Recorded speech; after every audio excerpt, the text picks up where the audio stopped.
YCP నేతల ఆరోపణలకు counter ఇచ్చారు మంత్రి గొట్టిపాటి రవికుమార్. జగన్ కు ఏం భద్రత తగ్గిందని గవర్నర్ను కలిశారని ప్రశ్నించారు. కూటమి అధికారంలోకి వచ్చాక ఎలాంటి భద్రత తగ్గించలేదన్నారు మంత్రి.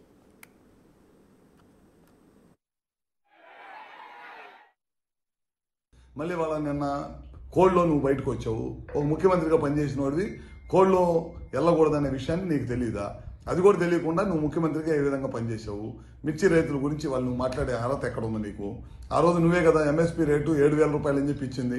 మా టైంలో బ్రహ్మాండంగా ఇవాళ ముఖ్యమంత్రిగా ఢిల్లీ లెటర్ రాయటం కానీ ఇంకా మంచి రేటు రావాలని చెప్పి ఇవాళ ముఖ్యమంత్రి గారు లెటర్ రాస్తున్నారు. ఆ రోజు తుఫాను వచ్చిన రోజు నువ్వు ఏ విధంగా రైతులను పరిశీలించావు?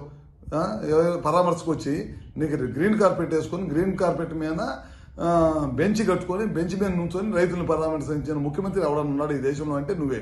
ఆ రోజు అపోజిషన్ లీడర్గా ఉండి రైతుల తరఫున పోరాడిన వ్యక్తి ఎవరన్నా ఉన్నాయంటే అది మా చంద్రబాబు నాయుడు గారు. పొలాల్లో దిగి రైతులను పరామర్శించి ఒక రైతు కన్నీళ్లు పెట్టుకుంటే ఆ రోజు జేబులో డబ్బులు 2 లక్షల రూపాయలు ఉంటే ఇమీడియట్గా తీసి ఆ రైతులకు సాయం చేసిన గొప్ప గుణం చంద్రబాబు నాయుడు గారిది.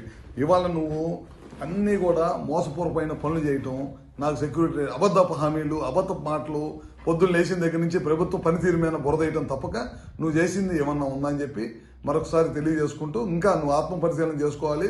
నువ్వు సంవత్సరం అయిన తర్వాత కూడా నువ్వు ఇంకా నీ బుద్ధి మారలేదు, ఇంకా నువ్వు పాత బుద్ధిలోనే ఉండవు, ఇంకా పాత టైప్లోనే ఉండవు.